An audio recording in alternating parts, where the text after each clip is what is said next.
Hello students, welcome to Doubtnut. Doubtnut में आप सभी प्यारे बच्चों का स्वागत है। दोस्तों, आज हम लोग ईथर के बारे में पढ़ने वाले हैं। ईथर की कुछ हम लोग एक बनाने का तरीका पढ़ेंगे, फिर उसके बाद में हम लोग ईथर की रासायनिक अभिक्रियाएं भी पढ़ेंगे। ईथर की रासायनिक अभिक्रियाएं भी पढ़ेंगे। रूपेश, अमित, आयुष, प्रिया, के गेमर, आरजू, गुड मॉर्निंग। सभी स्टूडेंट्स को गुड मॉर्निंग। तो सबसे पहले हम लोग देख लेते हैं कि ईथर है क्या। ईथर क्या है?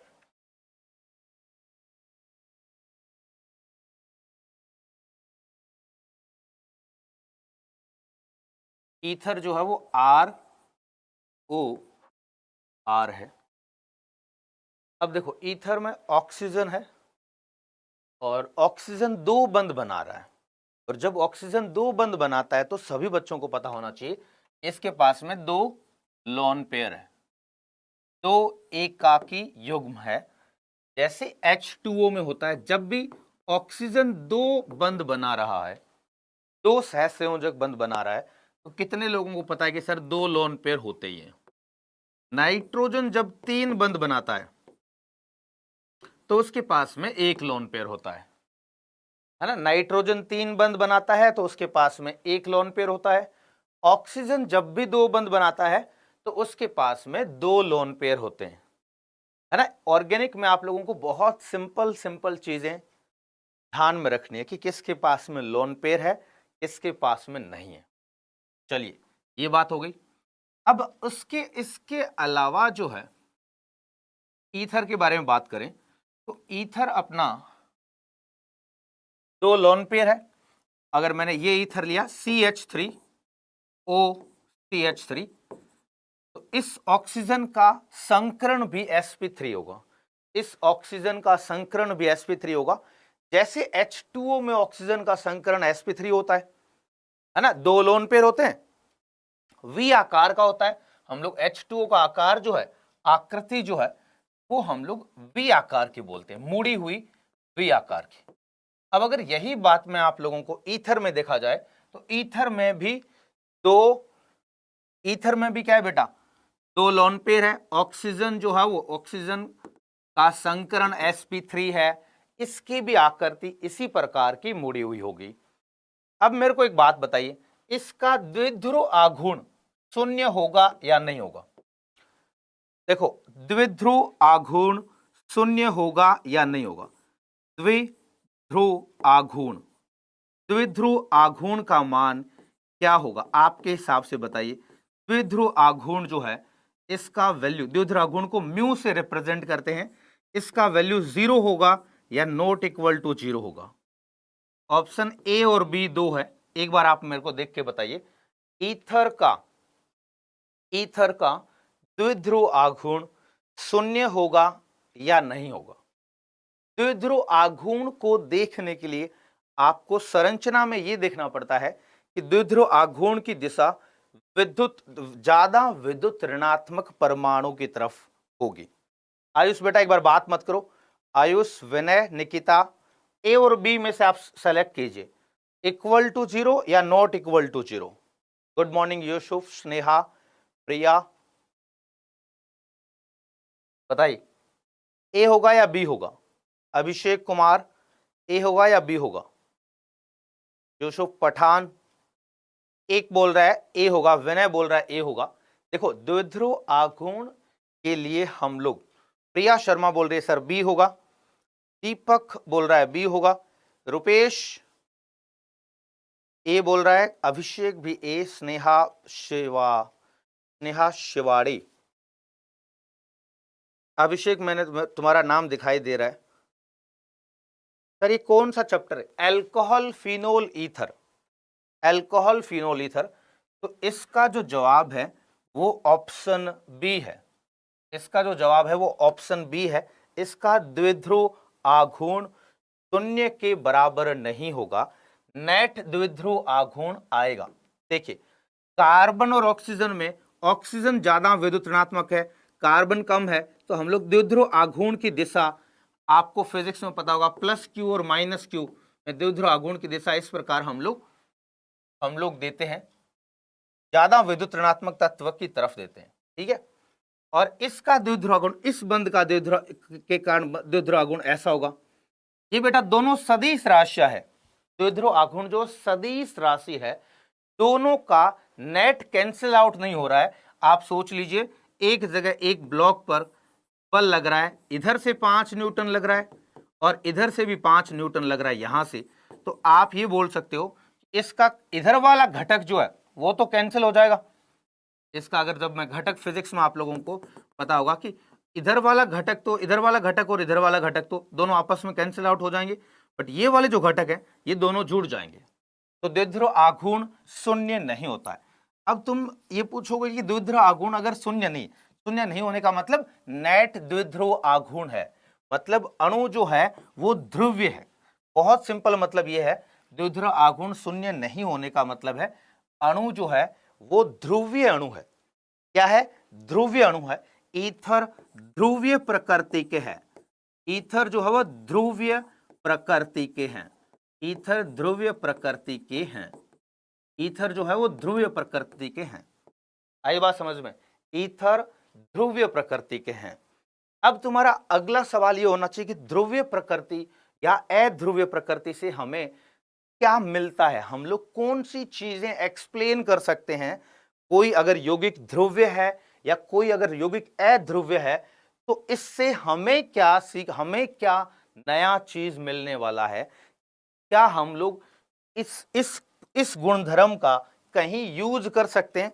तो मैं बोलूंगा हाँ जी, यूज कर सकते हैं। अगर देखो मतलब एक छोटी छोटी चीजें जो है वो बहुत बड़े बड़े सवालों के जवाब बहुत आसानी से दे सकती है। आपको कंसेप्चुअली चीजें देखना है। अब अगर मैं आप लोगों को बताऊं ध्रुवीय होने का मतलब क्या है, देखो ध्रुवीय होने का मतलब ये है कि जैसे मैंने एक ईथर बना दिया, बहुत ही सिंपल, OCH3 OCH3, ठीक है। इस पे डेल माइनस होगा, इस पे डेल प्लस होगा, कार्बन पे डेल प्लस और ऑक्सीजन पे डेल माइनस है, कार्बन पे डेल प्लस और ऑक्सीजन पे डेल माइनस है। कुछ लोग ऐसे 2 डेल माइनस लिख देते हैं कि दोनों जगह, और कार्बन और ऑक्सीजन का कारण यहां डेल प्लस तो यहां डेल माइनस, यहां डेल प्लस तो यहां डेल माइनस, तो ऑक्सीजन पे डेल माइनस होगा। क्या सिखाने की कोशिश कर रहा हूं कि ईथर ध्रुवीय है तो ईथर के अणुओं के बीच में किस प्रकार का बंध होता होगा। तो मैंने एक अणु बताया और अब मैं ये बोल रहा हूं कि एक और अणु है, मान लो CH3 ऑक्सीजन CH3, ठीक है।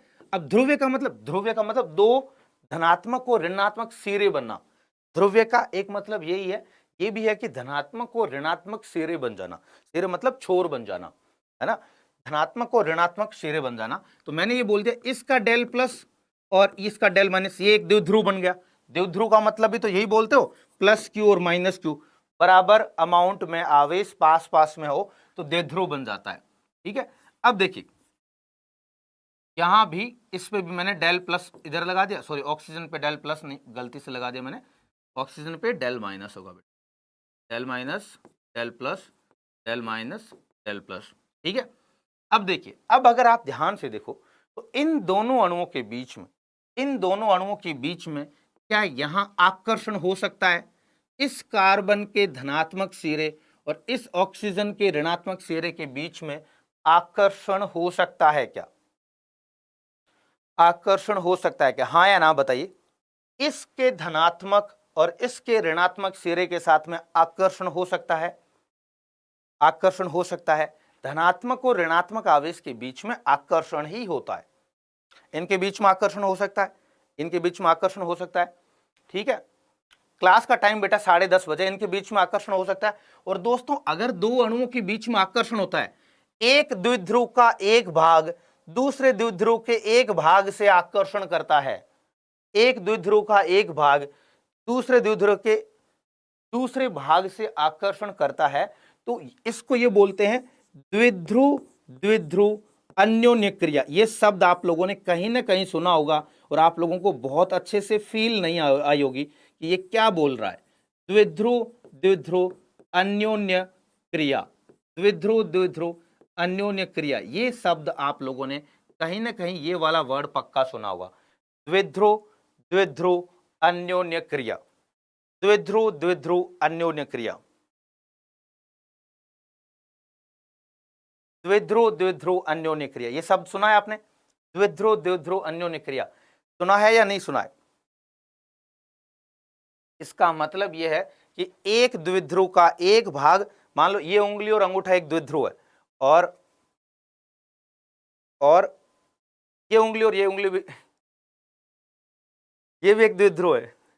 तो इन मतलब एक द्विध्रुव का एक भाग दूसरे द्विध्रुव के दूसरे भाग से ऐसे आकर्षण कर रहा है, तो उसको बोलते हैं द्विध्रुव द्विध्रुव अन्योन्य क्रिया, है ना। एक इधर समझ गए ना?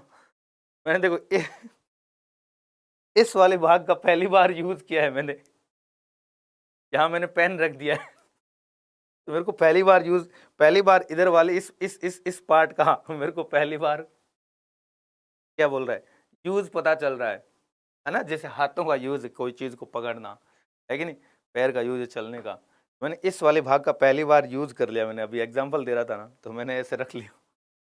मेरे को लग रहा है कि मैं इंसानों ने इस चीज की खोज की नहीं, सिर्फ मैंने की है ना। एनीवे, है ना, ये वाला एग्जांपल में समझ गए ना। ये दो लोग हैं, बट बीच बीच में थोड़ी इनकी बातें हो रही है ना। अब इनकी इधर से बातें होंगी तो आगे इधर भी, तो कुल मिला के अब द्विध्रुव द्विध्रुव अन्योन्य क्रिया से होता क्या है? तो बेटा इसमें इन अणुओं के बीच में आकर्षण होता है, इन अणुओं के बीच में आकर्षण होता है। अब मैं आप लोगों को इसी प्रकार का, अब ध्यान से देखना, इसी प्रकार का एक एल्केन लेके बताता हूं, और फिर मैं बोलूंगा कि देखो ये कितना जो है, ये कितना अलग है। वंडरवॉल फोर्स, आयुष बेटा मैं वंडरवॉल फोर्स के बारे में बताऊंगा, आप थोड़ा सा ध्यान से देखो चीजें। देख, एक मैंने एल्केन ले लिया 3 कार्बन का, इसमें एक ऑक्सीजन है, यहां मैंने एल्केन ले लिया 3 कार्बन का, CH2 CH2 CH3, एल्केन के अंदर, और एक और एल्केन का अणु ले लिया CH3 CH2 CH3। एल्केन के अंदर कोई द्विध्रुव नहीं बनता है, एल्केन के अंदर कोई द्विध्रुव नहीं बनता है, क्योंकि कार्बन और हाइड्रोजन के बंध में विद्युत ऋणात्मकता का अंतर नहीं होता है, और अगर डिफरेंस नहीं होगा विद्युत ऋणात्मकता का, तो यहां द्विध्रुव द्विध्रुव आकर्षण तो नहीं होगा। एक अणु का धनात्मक दूसरे अणु के ऋणात्मक के साथ में आकर्षित नहीं होगा। अब आकर्षित नहीं होने के कारण मैं ये बोलूंगा कि इनके बीच में किस प्रकार का बंध है, फिर तो मैं बोलूंगा वॉन्डरवॉल बंध है, वॉन्डरवॉल दुर्बल वॉन्डरवॉल आकर्षण है, दुर्बल वॉन्डरवॉल आकर्षण, इनके बीच में दुर्बल वॉन्डरवॉल आकर्षण है, द्विध्रुव द्विध्रुव नहीं है। यहां ऑक्सीजन और कार्बन के बीच में विद्युत ऋणात्मकता में अंतर के कारण एक अणु का द्विध्रुव दूसरे अणु, एक अणु का भाग दूसरे अणु से आकर्षित हो रहा है। अब तुम लोग बोलोगे सर इससे होगा क्या? देखो एक बहुत तगड़ी चीज अभी एक्सप्लेन करने वाला हूं। अब तुम लोग बोलोगे सर हाइड्रोजन बंध नाम की भी चीज होती है। हमने अलग अलग शब्द तो सारे सुन लिए, बट हमें पता नहीं है कि कौन ज्यादा है, किस कौन, मतलब आपस में हाउ दे आर रिलेटेड। आप लोगों को ये तो पता होगा कि अलग अलग आपने ये शब्द सुने हैं, वॉन्डरवॉल बंध भी कभी ये यूज कर लेते हैं, कभी नाम हाइड्रोजन बंध यूज कर लेते हैं। अब मैं इस स्लाइड में आपको इन सभी चीजों को रिलेट करके बताने वाला हूं। अब बात करते हैं CH3 CH2 और OH की। एल्कोहल है, ये लगभग अणुभार सेम है, इसका और इसका तो अणुभार सेम ही है। ये एल्कोहल है, इस एल्कोहल के ऑक्सीजन पे डेल माइनस बनेगा, इधर डेल प्लस बनेगा, ठीक है। अब मैं अल्कोहल का एक और अणु रख देता हूं CH3 CH2 OH। इसमें बेटा इस ऑक्सीजन का डेल माइनस, इस ऑक्सीजन के डेल प्लस बनेगा। अब तुम लोग ये भी बोल सकते हो कि सर इसका मतलब ये है कि आप ये बोल रहे हो एक अल्कोहल के एक अणु में ऐसा द्विध्रुव बनता है, दूसरे अणु में ऐसा द्विध्रुव बनता है, और इस हाइड्रोजन और ऑक्सीजन के बीच के जो आकर्षण है ये है तो द्विध्रुव द्विध्रुव अन्योन्य क्रिया जैसा, ये द्विध्रुव द्विध्रुव आकर्षणीय है, बट इसको अलग से हम लोग नाम दे देते हैं हाइड्रोजन बंध। जब हाइड्रोजन पे धनात्मक आवेश हो, हाइड्रोजन किसी द्विध्रुव का भाग हो, और उसके पास में एक और द्विध्रुव हो जिसमें ऑक्सीजन या फ्लोरीन या नाइट्रोजन से आकर्षण हो, हाइड्रोजन फोन से जुड़ा होना चाहिए, तो मैं इसको हाइड्रोजन बंध बोलता हूं, इसको हाइड्रोजन बंध।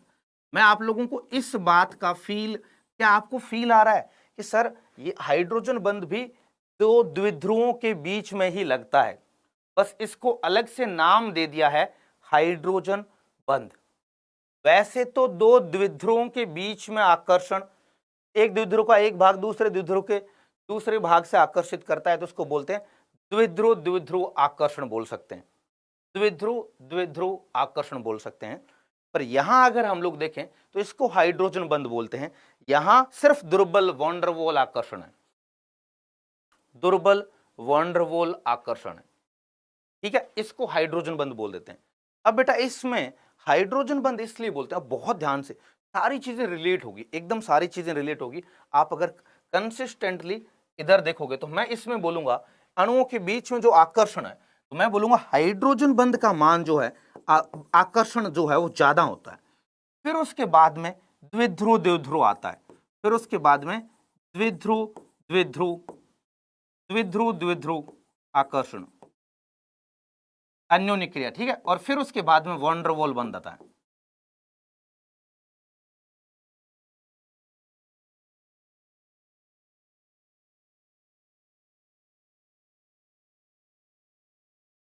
अब मेरे को बताइए, अब देखिए, अब अगर ये बोल दिया, अब मैं कारण आपको बताता हूं हाइड्रोजन बंध क्यों ज्यादा स्ट्रॉन्ग है। देखो हाइड्रोजन बंध में जब भी द्विध्रुव बनूंगा, द्विध्रुव हाइड्रोजन बंध और इसको अगर मैं कंपेयर करूं तो ये दोनों समान ही है, बट इस केस में क्या है, हाइड्रोजन एक जगह फिक्स है कि भैया द्विध्रुव का एक भाग हाइड्रोजन होना चाहिए और दूसरे द्विध्रुव का दूसरा जो भाग है या ऑक्सीजन हो सकता है या फ्लोरीन हो सकता है या नाइट्रोजन हो सकता है। ऑक्सीजन फ्लोरीन नाइट्रोजन हाइड्रोजन से जब कनेक्टेड होंगे तो यहां आवेश का मान ज्यादा आएगा। ऑक्सीजन नाइट्रोजन और फ्लोरीन तीनों ही अधिक विद्युत ऋणात्मक तत्व है, जिससे यहां इस द्विध्रुव पर आवेश का मान ज्यादा आएगा। अगर इस द्विध्रुव की बात करें ऑक्सीजन और कार्बन में, इस वाले द्विध्रुव पर आकर्षण ज्यादा होगा, हाइड्रोजन छोटा परमाणु है, इस पर धनात्मक आवेश ज्यादा आ रहा है, आवेश घनत्व भी ज्यादा हो रहा है, इसके कारण इनके बीच में Q1Q2/r² जो बल है उसका मान ज्यादा आता है, इसीलिए हम लोग हाइड्रोजन बंध को आगे लिखते हैं। फिर द्विध्रुव द्विध्रुव आकर्षण, फिर वॉन्डरवॉल बंध। अब अगर मैं आप लोगों से एक बहुत सिंपल सवाल पूछूं कि मेरे को बताइए अल्कोहल, ईथर और हाइड्रोकार्बन यानी एल्केन, अल्कोहल, ईथर और हाइड्रोकार्बन अणुओं के बीच में ज्यादा प्रेम कहां है? बताइए किन प्रकार के अणुओं के बीच में ज्यादा प्रेम है, ज्यादा आकर्षण है? अल्कोहल और ईथर, अल्कोहल ईथर दोस्तों, अल्कोहल ईथर और ये क्या बोलते हैं हाइड्रोकार्बन में ज्यादा आकर्षण किसके बीच में है? ज्यादा आकर्षण किसके बीच में? ज्यादा आकर्षण किसके बीच में बताइए?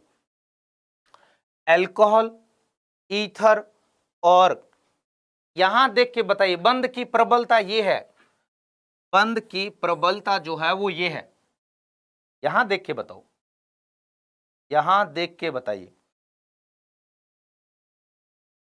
इन तीनों में।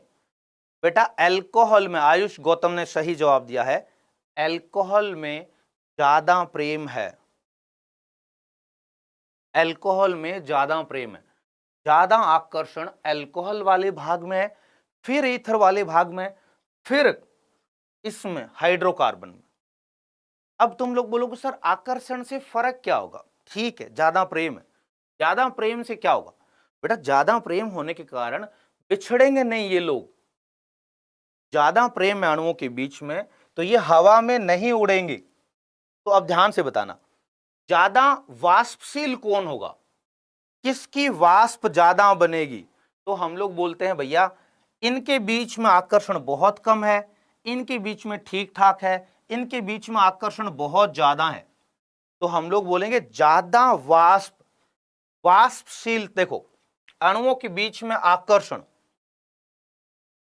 सारा क्रम लिख दूंगा मैं, अणुओं के बीच में आकर्षण तो आपको बंध की प्रबलता से आ गया। चलो आकर्षण का पहले क्रम लिख देता हूं, फिर उसके बाद में मैं बात करता हूं आकर्षण का क्रम, आकर्षण का क्रम। अल्कोहल, फिर ईथर, फिर हाइड्रोकार्बन। समान अणुभार वाले हैं ये लोग, ठीक है, ये हो गया। अब मेरे को एक बात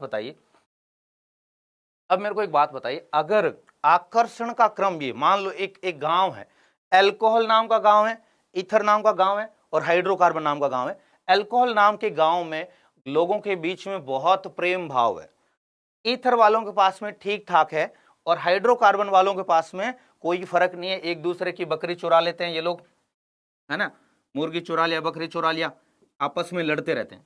तो अब मेरे को बताओ, गांव से बाहर ज्यादा लोग, गांव छोड़ के ज्यादा कहां जाएंगे? हाइड्रोकार्बन में लोग जो है ज्यादा गांव छोड़ के जाएंगे, क्योंकि प्रेम ही नहीं है, इनका ठीक ठाक प्रेम है। अल्कोहल वालों का बहुत अच्छा प्रेम है, तो गांव छोड़ के बाहर जाएंगे, कौन से ज्यादा लोग गांव छोड़ के बाहर जाएंगे? गांव छोड़ के बाहर जाएंगे हाइड्रोकार्बन वाले ज्यादा जाएंगे। और गांव छोड़ने को हम देखो, द्रव अवस्था से वाष्प अवस्था में जाते हैं, गांव छूट गए ना, द्रव अवस्था से वाष्प अवस्था में जाते हैं। तो हम लोग, अगर मैं ये बोलूं कि इसमें द्रव अवस्था से जब भी कोई अणु द्रव से वाष्प में जाते हैं तो द्रव वाले अणुओं के बीच में आकर्षण होता है, फिर वो वाष्प इन अणुओं को सबको छोड़ के वाष्प अवस्था में आता है, सबको छोड़ के वाष्प अवस्था में आता है। तो हम लोग बोलते हैं कि यह आदमी द्रव नाम के गांव से वाष्प में आ रहा है। तो अब भैया उसको लाने में दिक्कत कितनी होगी, वो डिपेंड करेगा द्रव वाले अणुओं के बीच में आकर्षण कितना है। ज्यादा आकर्षण होगा तो लाना मुश्किल होगा। अब बताओ इसमें वाष्पशीलता का क्रम क्या होगा? वाष्पशीलता का क्रम होगा हाइड्रोकार्बन वाले अणु ऊपर उड़ते रहेंगे, गांव से बाहर इधर उधर घूमते रहेंगे, बस स्टैंड में खड़े रहेंगे। ईथर और अल्कोहल वाले अणु क्या है? अल्कोहल वाले अणु अपने आसपास के घर वालों से बातें करते रहेंगे और सर्दी में मूंगफलियां वगैरह, चना वगैरह खाते रहेंगे, बातें करते रहेंगे, देश विदेश की बातें करते रहेंगे, है कि नहीं, कोई ना कोई इनको। चलिए, ये वाष्पशीलता। अब दोस्तों, अगर किसी की वाष्प आसानी से बनती है, अगर किसी की वाष्प आसानी से बनती है, इसका मतलब क्या हुआ? वो कम ताप पर उबलने लगेगा। अगर किसी की वाष्प आसानी से बनती है तो वह कम ताप पर उड़ने लगेगा। जैसे पानी और पेट्रोल जो है, दोनों ही वाष्पशील है, दोनों ही वाष्प अवस्था में जाते हैं। पानी में हाइड्रोजन बंद होता है, पेट्रोल में हाइड्रोजन बंद नहीं होता है। पेट्रोल तो हाइड्रोकार्बन होते हैं, एल्केन वगैरह होते हैं। तो हम लोग बोलते हैं कि पेट्रोल ज्यादा उड़ता है। कारण क्या है? जल के अणु आपस में हाइड्रोजन बंद है, आकर्षण है बहुत ज्यादा। पेट्रोल में आकर्षण नहीं है, तो पेट्रोल की टंकी अगर खुली छोड़ दी तो जल्दी जल्दी उड़ने लगता है। पानी की अगर बोतल खुली छोड़ दी तो धीरे धीरे होता है। बस दो वाष्प तो दोनों में बनती है। अगर मैं क्वथनांक बिंदु के बारे में बात करूं, पानी को गर्म करना पड़ेगा तब जाके वो पूरा वाष्प में बदलेगा, 100 डिग्री सेल्सियस।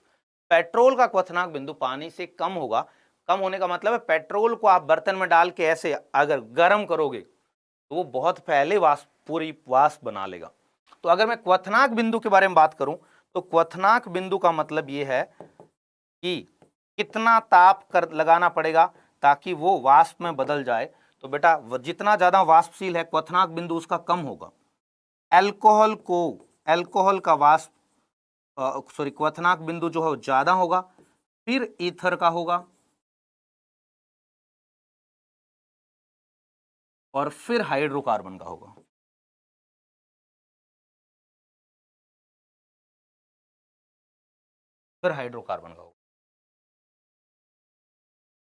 Boiling point. अब मेरे को बताइए, क्या आप अब सारी चीजों को कनेक्ट कर पा रहे हो? क्या आप सारी चीजों को कनेक्ट कर पा रहे हो? क्या आप बाकी सब जो जितनी चीजें मैंने पहले बताई इन सबको कनेक्ट कर पा रहे हो? इनको सबको कनेक्ट कर पा रहे हो?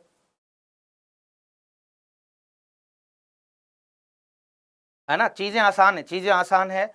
अगर तुमने बहुत सही भाषा में समझी है चीजें तो आप चीजों को रिलेट कर सकते हो, है ना। आइंस्टाइन ने ये बोला था कि अगर आप किसी चीज को सिंपल शब्दों में, अगर किसी कहानी को सिंपल शब्दों में किसी को एक्सप्लेन कर सकते हो, समझा सकते हो, इसका मतलब आप कहानी के पहलू जानते हो अच्छे से। अगर आप किसी चीज के बारे में बहुत अच्छे से नहीं जानते हो तो आप सिंपल शब्दों में एक्सप्लेन नहीं कर सकते, है ना। कोई चीज के बारे में अगर तुम बहुत अच्छे से जानते हो तो आप बहुत किसी भी अनजान इंसान को सिंपल शब्दों में उसको एक्सप्लेन कर सकते हो, है ना। If you can not explain it in simple way, that means you do not know the entire story और एंटायर कंसेप्ट, है ना। तो मैं ऐसे दिखाने की कोशिश कर रहा हूँ, मेरे लिए मैंने समझाया है। खुद की तारीफ करने के लिए मेरे को आइंस्टाइन को बीच में लाना पड़ जाता है कभी कभी, है ना। ठीक है, कोई दिक्कत नहीं, खुद की तारीफ करना बुरी बात है क्या? बुरी बात थोड़ी है खुद की तारीफ करना, क्यों नहीं करेंगे? खुद की तारीफ करना बुरी बात है क्या? मतलब बताओ यार, बता दो।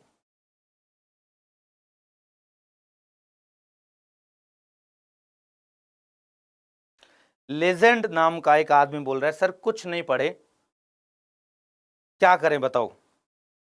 लेजेंड नाम का आदमी, लेजेंडरी आदमी जो है, ये बोल रहा है सर कुछ नहीं पढ़े क्या करें। तो सबसे पहला काम तो ये है बेटा कि तू अपना जीमेल पे जाके नाम चेंज कर, है ना।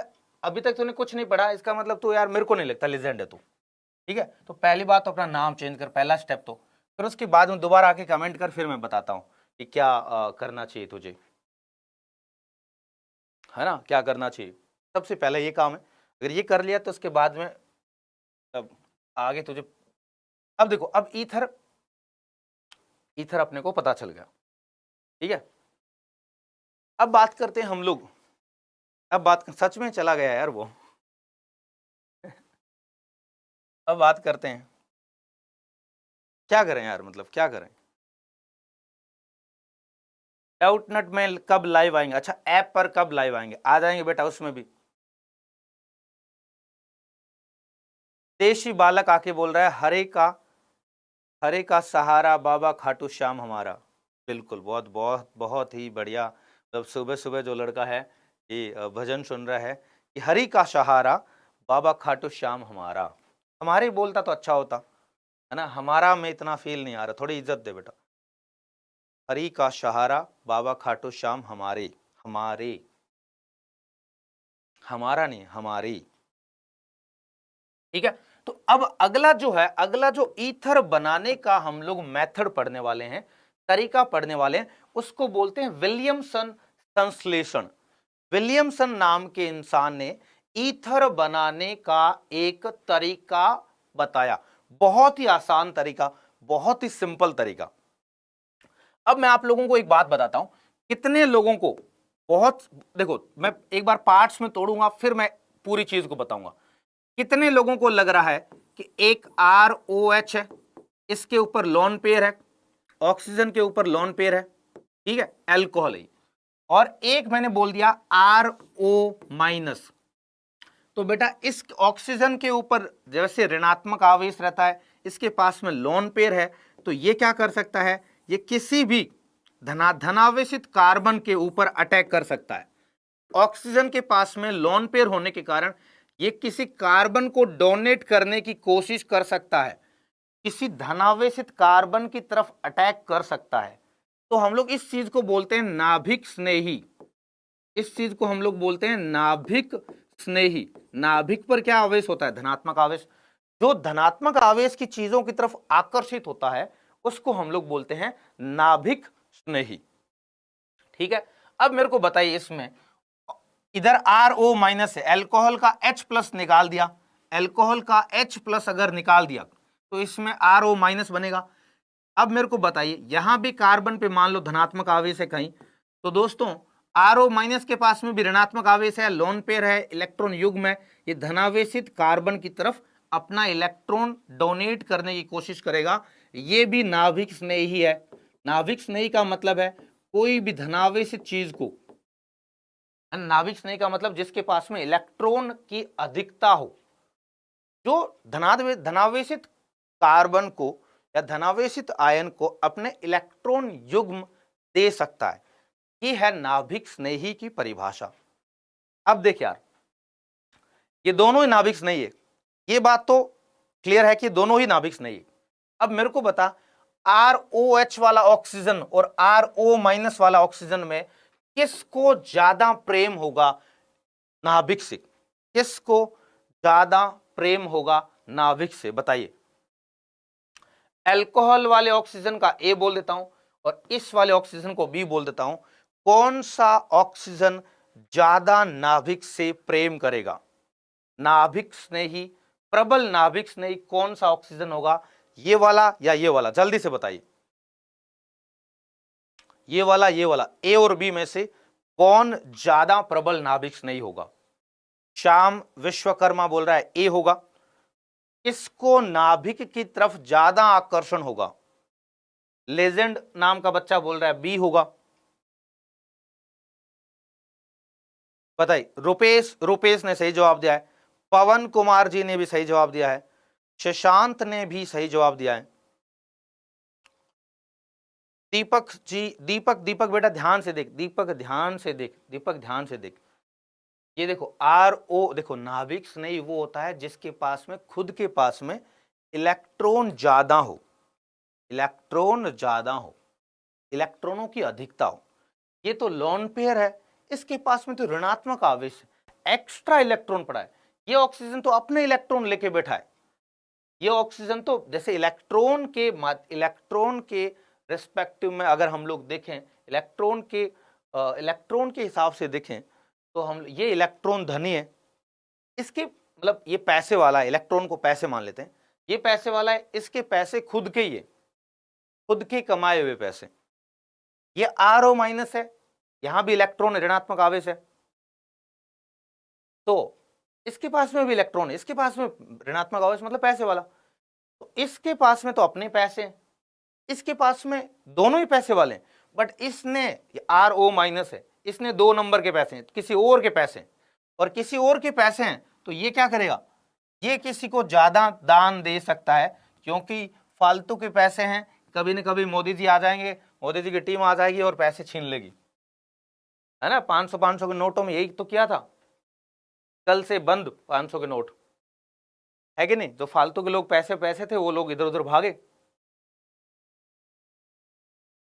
है कि नहीं? तो कुल मिला के ये एक प्रबल नाभिक स्नेही है। RO, अगर मैं नाभिक स्नेहीता की बात करूं, नाभिक स्नेही RO माइनस जो है वो प्रबल नाभिक स्नेही है।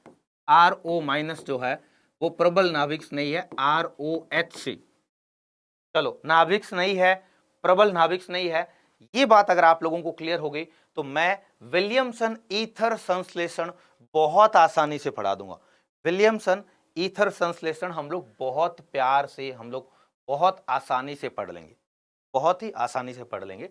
अब देखिए, ये ज्यादा प्रबल नाभिक नहीं है, ये ROH दुर्बल नाभिक नहीं है। चलिए, ये छोटी सी बात हो गई। अब मेरे को एक बात बताइए, आपके पास में CH3O माइनस है तो RO माइनस हो गया, CH3O माइनस है, RO माइनस हो गया। अब मैंने यहां ले रखा है CH3Cl, तो कितने लोगों को लग रहा है कि सर CH3Cl में कार्बन पे डेल प्लस है और ऑक्सीजन का क्लोरीन पे डेल माइनस है? Since CH3O minus is a nucleophile, so it will try to attack on this carbon because it is having little positive charge, है ना। ये नाभिक की तरह है, RO माइनस के पास में एक्स्ट्रा इलेक्ट्रॉन है, तो ये कार्बन की तरफ, कार्बन पे अटैक करेगा क्योंकि उसको धनात्मक आवेश दिख रहा है, कार्बन पे अटैक करेगा क्योंकि उसको धनात्मक आवेश दिख रहा है। जैसे RO माइनस अपने इलेक्ट्रॉन युग्म इस कार्बन को देने की कोशिश करेगा, इलेक्ट्रॉन युग्म देने का मतलब है बंध बनाना, और जैसे ये RO माइनस आके इस कार्बन के साथ में बंध बनाएगा तो इस कार्बन को अपने पुराने रिश्ते तोड़ने पड़ेंगे, तो ये कार्बन क्या करेगा, क्लोरीन के साथ में बंध तोड़ लेता है। तो फाइनली हमें ऐसा दिखने लग जाता है, O OCH3 और इसके बाद में इस वाले कार्बन के साथ में बंध बन गया, ये Cl- बाहर निकल गया। तो फाइनली कितने लोगों को लग रहा है, कि फाइनली हमारे पास में ईथर बन गया है ना। Finally we have ether, ROR ether था, फाइनली मेरे को ईथर बन गया है। इसी तरीके को हम लोग बोलते हैं विलियमसन ईथर संश्लेषण। विलियमसन ईथर संश्लेषण, विलियमसन ईथर संश्लेषण, विलियमसन ईथर संश्लेषण। बहुत बार आपको ये चीज देखने को मिलेगी, ईथर संश्लेषण बोर्ड में भी मिलेगी और कॉम्पिटिटिव एग्जाम में भी मिलेगी। विलियमसन ईथर संश्लेषण, चल जल्दी से बताओ, क्या ये बात क्लियर है?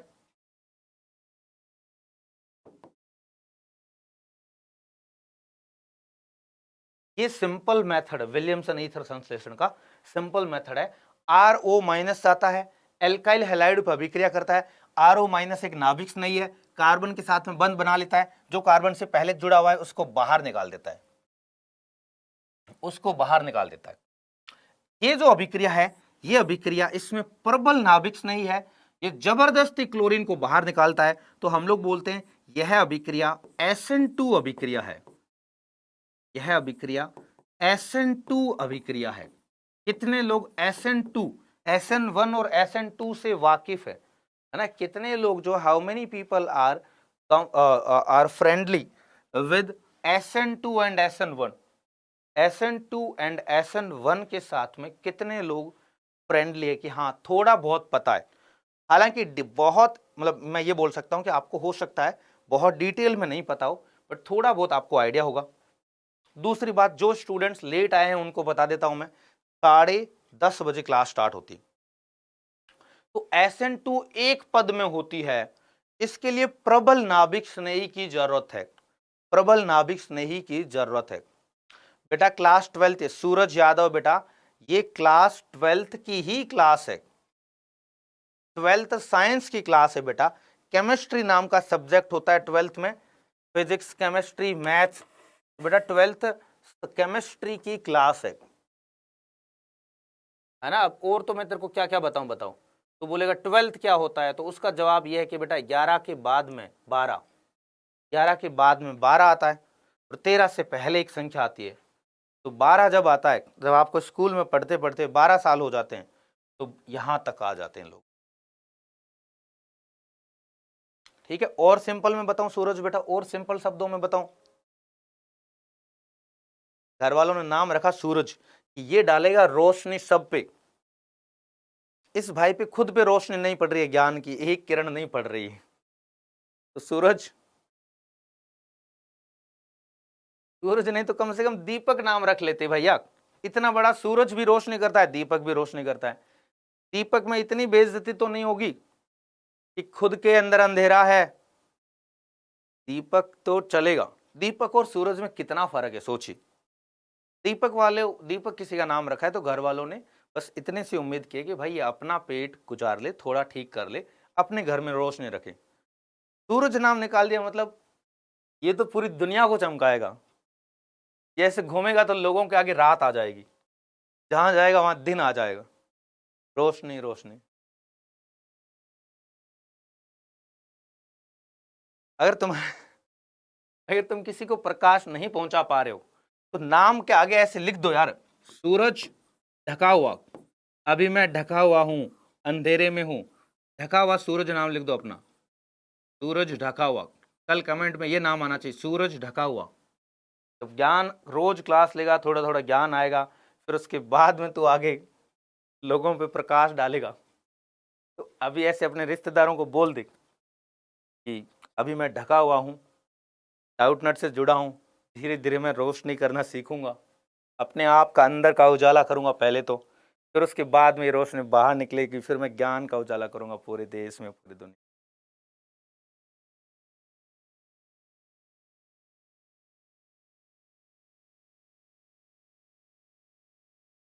कुछ लोग नाम सर्वश्रेष्ठ, श्रेष्ठ नाम लगवा देते हैं, श्रेष्ठ, मतलब कोई बोले तुम कौन हो, श्रेष्ठ हो मैं। कैसे पता चला तुझे? पैदा होते ही पता चल गया श्रेष्ठ है ये, क्यों, मतलब ऐसे नाम क्यों लगाने हैं, क्यों क्यों निकालने? श्रेष्ठ ऐसे जो नाम है, सूरज, श्रेष्ठ, दीपक, ये नाम लोगों को उपाधि देनी चाहिए, उपाधि में मिलना चाहिए। बच्चा पैदा होते ही नाम नहीं निकालना चाहिए। तो गवर्नमेंट को एक रूल लगा देना चाहिए कि भाई ऐसे नाम आप निकाल नहीं सकते अपने बच्चे पे। अगर उसने बाद में प्रकाश डाला किसी पे, बहुत ज्ञान का उजाला किया, तो हम लोग दीपक नाम की एक उपाधि दे सकते हैं उसको। जैसे समझ गए ना, गवर्नमेंट की तरफ से मिलना चाहिए उपाधि, वीर चक्र मिलता है ना, वैसे कि मैं दीपक उपाधि से, सूरज उपाधि से हूं मैं।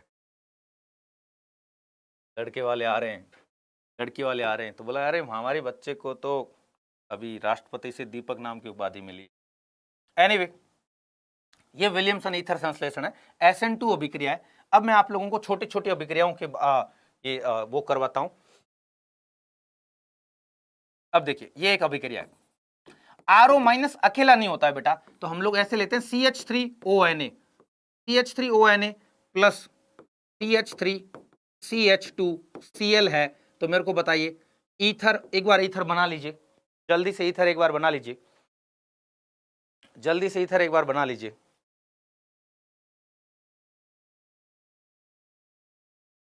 सूरज बेटा ऐसे उदास मत हो ना, प्यार से बोल रहा हूं मैं। CH3ONA, तो बेटा इसमें Na, देखो जब भी ऑर्गेनिक में जहां भी धातु देखो, एक रूल बांध लो, जहां भी ऑर्गेनिक में धातु दिखे, मेटल दिखे, धातु पे धनात्मक आवेश आपको लगा देना है, और धातु से जुड़ा हुआ जो भी होगा उस पर ऋणात्मक आवेश आपको लगा देना है, उस पर ऋणात्मक आवेश आपको लगा देना है। तो CH3 माइनस को क्या उपाधि है? CH3 माइनस को उपाधि है नाभिक स्नेहिका। ये क्या करता है, जहां भी धनात्मक आवेश दिखता है थोड़ा सा, वहां जाके अपनी रोशनी डालने लग जाता है, अपने इलेक्ट्रॉन युग्म डालने लग जाता है। ठीक है, तो अब Cl माइनस चला जाएगा, CH3 CH2 OCH3 OCH3, और फिर यहां का Na प्लस और Cl माइनस जो गया है, तो Na प्लस और Cl माइनस अपनी दोस्ती कर लेते हैं, NaCl बना लेते हैं। Na प्लस और Cl माइनस जो है वो बेटा NaCl का निर्माण कर लेते हैं। वो क्या करते हैं, वो NaCl का निर्माण कर लेते हैं, वो जो है वो NaCl का निर्माण कर लेते हैं। डन है। विलियमसन ईथर संश्लेषण विधि है, इस विधि का जो नाम है, इस विधि का नाम है विलियमसन ईथर संश्लेषण, विलियमसन ईथर संश्लेषण। इसमें एक एल्काइल हैलाइड लेते हैं, RONA लेते हैं। आप सभी बच्चों को पता है RO क्या होता है, RX क्या होता है।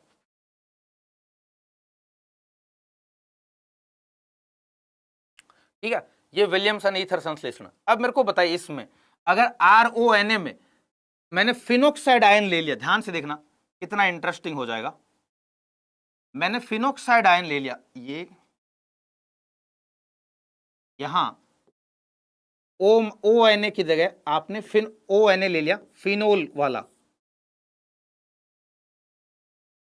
और फिर उसके बाद में आपने यहां बना दिया CH3Cl के साथ में अभिक्रिया करवाई, CH3Cl के साथ में।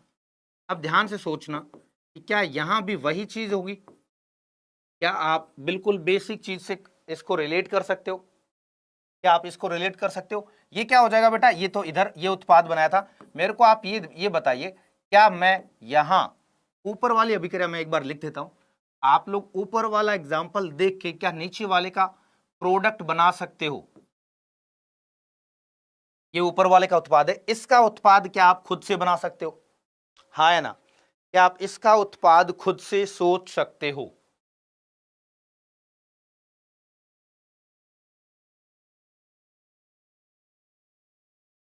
क्या इसका उत्पाद आप खुद से सोच सकते हो? यस और नो?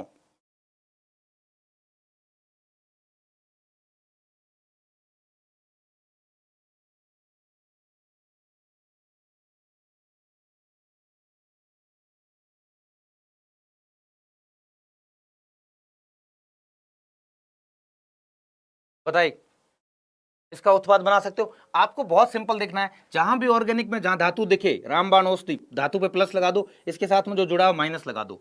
ये क्या है, RO माइनस जैसा ही है, तो ये O माइनस क्या करेगा, इस पे अटैक करेगा कार्बन पे, क्योंकि कार्बन पे धनात्मक आवेश है, और जैसे ही कार्बन पे अटैक करेगा बेटा Cl माइनस बाहर चला जाएगा। तो मैं ये बोल सकता हूं ये बन गया है अपने पास में ये बेंजीन रिंग, फिर उसके बाद में O, फिर उसके बाद में CH3, बताइए, और CH3, NaCl निकल जाएगा। NaCl तो साइड प्रोडक्ट है, आप NaCl अगर आप नहीं लिखो तब भी चलेगा। ये ईथर क्या है, एरोमेटिक ईथर बन गया है। अब हमारे पास में ये वाला जो ईथर है वो एरोमेटिक ईथर है। दोस्तों इधर बेंजीन रिंग है तो ये क्या है, एरोमेटिक ईथर है, ये एलिफेटिक ईथर है। ये क्लास कितने बजे होती है? अरे बेटा 10:30 बजे क्लास स्टार्ट होती है, रोज 10:30 बजे क्लास स्टार्ट होती है, रोज जो है 10:30 क्लास जो है वो स्टार्ट होती है। विलियमसन ईथर संश्लेषण विधि हो गई। अब देखिए, अब इसमें अब एक बार आप लोग सोच के देखिए, क्वथनाक बिंदु जो मैंने पहले बताया था, क्वथनाक बिंदु ये तो एल्केन का है, ये 309 है। क्वथनाक बिंदु जो है ये तो काफी एल्केन भी काफी भारी हो गई।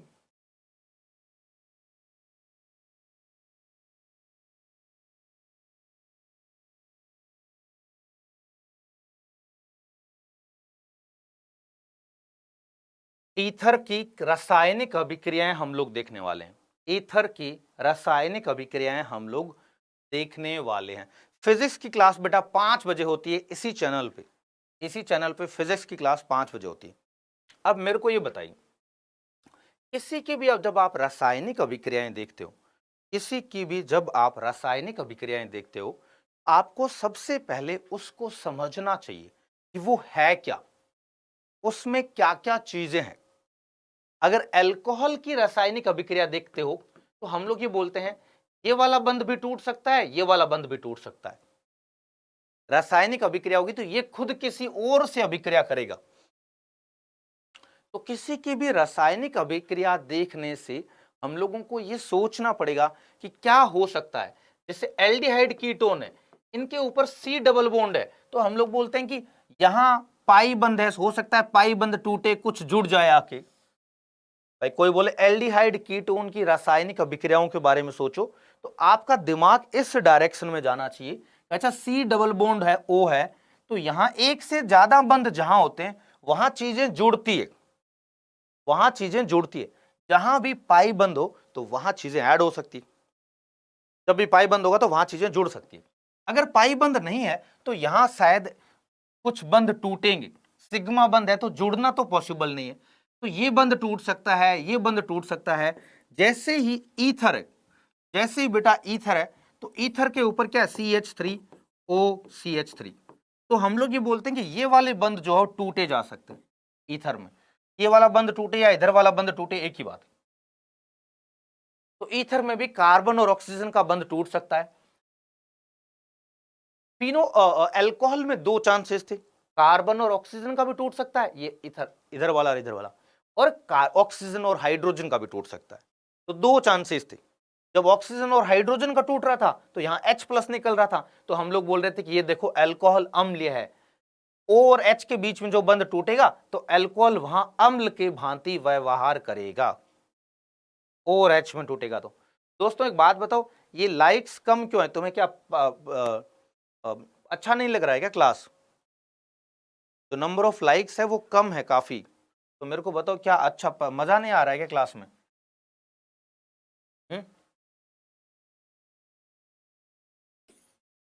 बताइए।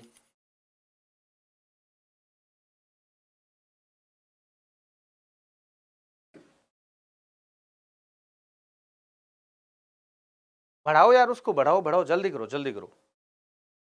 इनडायरेक्टली हिंट है, अगर मैं बोल रहा हूँ लाइक्स कम है तो उसका तुम्हारा काम है कि लाइक जाके उस पे बटन दबाएं, है ना, बटन दबाएं।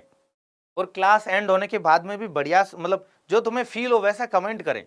ऐसा नहीं कि तुम्हें ऐसे बढ़िया तारीफ करने, अरे सर बहुत बढ़िया बहुत बढ़िया, जैसा तुम्हें फील हुआ, जैसा तुम्हें तुम्हारा टाइम सही यूज हुआ, अगर ये सही टाइम सही चीजें सीखने में, तो तब तो अच्छा लिखो। अगर तुम्हारा टाइम वेस्ट हो गया तब तुम लोग बुरा लिख सकते हो, है ना। ये लेक्चर एंड होने के बाद में क्या करो, लेक्चर एंड होने के बाद में ये वाला काम। चलिए अब एक बात बताओ, अगर ये बंद तुड़वाना है, कार्बन और ऑक्सीजन के बीच में बंध तोड़वाना है, कार्बन और ऑक्सीजन के बीच में। अब देखो, चलिए अब ईथर के पास में लोन पेयर है, तो दोस्तों ईथर के पास में लोन पेयर है, ये रहा लोन पेयर, ये रहा लोन पेयर। क्या लोन पेयर कहीं भी जरूरत हुई, लोन पेयर की कहीं भी जरूरत हुई, कहीं भी इलेक्ट्रॉनों की जरूरत हुई, तो क्या ऑक्सीजन अपना लोन पेयर दे सकता है? क्या ऑक्सीजन अपना लोन पेयर दे सकता है? अगर कहीं भी लोन पेयर की जरूरत हुई तो क्या ऑक्सीजन अपना लोन पेयर दे सकता है? यस और नो? क्या ऑक्सीजन अपना लोन पेयर दे सकता है? दे तो सकता है, दे तो सकता है, ऑक्सीजन अपना लोन पेयर दे सकता है। तो हम लोग क्या करते हैं, इसकी अभिक्रिया H+ से करवाते हैं। H+ के पास में कितने इलेक्ट्रॉन? हाइड्रोजन परमाणु, उदासीन हाइड्रोजन परमाणु पर एक इलेक्ट्रॉन होता है, उदासीन हाइड्रोजन परमाणु पर एक इलेक्ट्रॉन होता है। H+ का मतलब है इलेक्ट्रॉन 0 चला गया। देखो हाइड्रोजन के पास में एक इलेक्ट्रॉन होता है, हीलियम के पास में 2 इलेक्ट्रॉन होता है। हीलियम बेटा इनर्ट गैस है, हीलियम क्या है? इनर्ट गैस है, ठीक है। और वैसे अगली इनर्ट गैस है नियोन, नियोन के पास में 10 इलेक्ट्रॉन होता है, 2,8 होता है उसका इलेक्ट्रॉनिक विन्यास। तो दोस्तों अब मैं आपको एक बात बताता हूं, 2,8 होता है। फ्लोरीन जो है ना, फ्लोरीन ऑक्सीजन, ये क्या करते हैं? नियोन जैसा बनना चाहते हैं, नियोन जैसा बनना चाहते हैं।